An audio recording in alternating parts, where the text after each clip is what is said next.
Hey, it's Ember. I got a deep one for you guys, and I hope that you can hear it. You're welcome to post questions or send me a message or whatever, but it's a deep one. And so I like to think of things cosmically. I like to think of things both at the highest level and at the individual level, at the highest intra and interpersonal level. I think that this comes from not only neurodivergence, but also being trans and being raised in an environment where that was almost actively suppressed, both by myself, by the induction of the environment, but also by the environment itself, which was built into, a version of love that's transactional, more fear-based, more control-based. And the idea of unconditional love for oneself or others becomes like a distant fable only read into stories. And so, regardless, that's where I think my pull to look into this comes from. And it's really a call to save myself. And notice that even though my trauma is individual to me, the call to authenticity of soul is a cosmic process, and one that we are often overlooking in a way that makes us numb, in the sense that each of us are churned through these existences that hurt us and burn us and traumatize us. And I don't think that's a fluke. If we were in heaven, then everything would be perfect. But here you and I meet, even in digital plane, on this plane we call reality. It's a soul curriculum. And I believe that if we were to speak, for example, in the largest sense, in the eschatological language of the ultimate versions of reality, then we come to this place where Alpha is the ultimate beginning and Omega is the ultimate end. And if Alpha could be, really they exist in the same place, because really what we're talking about is sort of a God mind, you could say. And so Alpha Omega, although it exists in the same place, for purposes of our understanding here, we can, because it's a spiral that goes round and round and round, we can understand that Alpha is almost like first embodiment, like cosmic embodiment, in the sense that it's like God putting on skin, Alpha Omega being kind of like God consciousness, however terminology you want to use for the ultimate version of the self or consciousness, the grandest self, the self beyond all selves. You might even say the one became many so that I may know myself, which I've included in one of my songs. And so what does that mean? That the first step into skin for God or Alpha Omega is this embodiment. And that's a separation process, because you need relativity in order to see things. If you see all things at all times, then it's the clear white light, you don't see anything. You need something to bounce off of. And so again, Alpha, first embodiment. And then that rises up through consciousness. So when Alpha is first embodied and it's separated, like a child being birthed from the womb, the sort of, maybe it's wrong to say, but saving grace there is that consciousness is more of a reflexive version at that level of the cosmos. And at the highest levels of the cosmos, where mind rises to a level way beyond ours, for example, like AI at the end of time, that'd be closer to Omega, because that's like a top-down version of consciousness. So it's almost like the battle of reality, not really a battle, it's a dialectic. The sublation of reality is consciousness. And I'll point to a really special person to me for that terminology. They know who they are, but weave it right into my influence here. But regardless, the sublation there is consciousness between the ultimate embodiment and the ultimate version of a processing of reality through mind. Consciousness being this fulcrum between that sensorium and the embodied experience and the mind experience. And many of us exist purely in the mind experience, and part of that is because we've made ourselves numb to the trauma of reality and the fire of reality, and we when something happens to us, our tendency is not to look in and say, what is this within the cosmic curriculum? What is this trying to teach my soul? What can I learn from this? But rather, we are telling ourselves, I never want to go there again. And I'm going to shut that door and never open it again because everything's going well as long as I keep myself in this numb state. But what we're not realizing is that we are separating ourselves from a clarity of intuition that, for example, in my story, I, being trans femme, and I never could come to that because it was the most shameful, doubtful part of me, hidden underneath every possible imprint from the spaces and people around me that then began to weigh down on my mind in a way that was like caked mud and caked sand. And if you've ever seen sandstone, like for sandstone mountain formations, those things they can fall apart, but they're mountains, like they become impenetrable in so many ways. And so by letting that build up inside and over our hearts, it becomes harder every time to deep down and reach inside.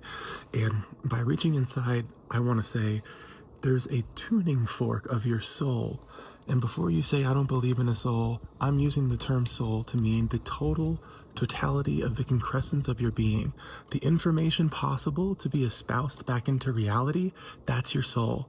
Genetics, memetics, the combination of what you ate, your mood, all these things combining into the way light reflects off your mirror, your drop within Indra's web, for example.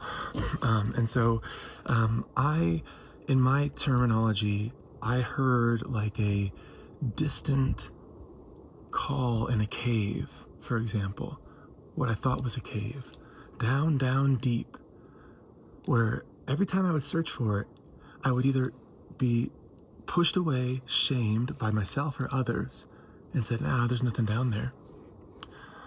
But it took a clarity of soul and vision in order to continue on the quest in a way that I was dogged and persistent in my faith to continue to search down. And even when people said, there's nothing down there, you're wasting your time, you're doing something that you shouldn't be doing, come back into the normal reality, the matrix, the cultural programming, the tendency to push away hurt and not look into it and take the path of maybe least resistance, but most distance, because even though most people think of least resistance as okay, you create distance within your heart. And so really, for me, the path of least resistance is the most clear path of soul with the least dissonance, I guess I would say, of your person. When you step into a place, when you reflect, when you think, when you feel, there's the least amount of dissonance because you've placed yourself in a zone where you are hearing the clear tuning fork of your heart. In other words, you have this particular instrument that we're calling your soul. And when reality bounces off of it, it creates like a sound, you might say. And only you can hear the clear sound of your soul, right? And so if you spend your whole life ignoring that clear sound and saying, it hurts too much, I can't hear it, then you must be used to dissonance. Because this might be a little bit difficult, but I imagine it like a bell curve. You know, one of those bell curves that goes like this? Well, on the edges, and this is maybe a non-traditional way of looking at a bell curve, on the edges you have the most dissonant experiences, right? And so like as it goes towards the end, it's like almost like destruction comes more quickly, you know, like your chance to reach Alpha Omega with the least dissonance goes down. In other words, like when you step through life, you're a little off, you're a little upset, you're a little anxious, you're a little here and there because you're not in your groove, you're not in your frequency because you probably don't know what your own sound sounds like. And so you're just stumbling through the dark, hoping that it'll get better, using whatever shields and defensive mechanisms that you'd use all those years to prevent the pain, and never truly stepping into your own light. And so over the course of my story, I made I guess I made every effort eventually, once I got through a certain set of numbness, because I guess you hit like rock bottom and you say like, I don't know if I can do this, you know, I don't know if I can do this anymore. And so in that call, I heard the distant voice down in the cave. And I said, no, it's down there. I know it's down there. I know there's a clear sound emanating from deep down there. And if I were to have faith, I may just find it. And so over the course of my, story, I found moments of pure gender euphoria, for example, a euphoria of an authentic self. I'm dancing in the right way, I'm wearing the right clothes, I'm interacting in the right way, I'm being taken in softly or delicately or for the love in my heart primarily.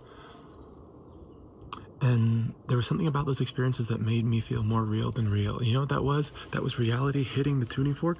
Ding! And I heard it. And I said, wait a second. That's a clear sound. I should remember that.